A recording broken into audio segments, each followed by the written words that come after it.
আমরা সবাই সমস্ত রাজনৈতিক দলকে এখানে দেখতে চাই। যারা আসবেন না তাদের ঠিকানা তারাই তৈরি করবেন। বাংলাদেশের বিগত 17 বছরের এই আওয়ামী লীগের কারণে 5 বার জেলে গিয়েছি, গণপিটনের শিকার হয়েছি, তারপরেও রাজপথ থেকে পালিয়ে যায়নি।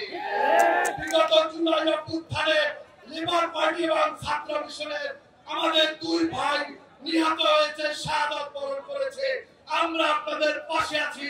এই রাজপথ থেকে চলে যাওয়া যাবে না আওয়ামী লীগের নিষিদ্ধ করা ছাড়া। আমরা চাইব, আমরা সবাই সমস্ত রাজনৈতিক দলকে এখানে দেখতে চাই। যারা আসবেন না তাদের ঠিকানা তারাই তৈরি করবেন। বাংলাদেশ জিন্দাবাদ। আপনাদের সামনে আমি একটা স্লোগান দিয়ে যেতে চাই, আওয়ামী লীগের নিষিদ্ধ করতে হবে, করতে হবে। আওয়ামী লীগের নিষিদ্ধ।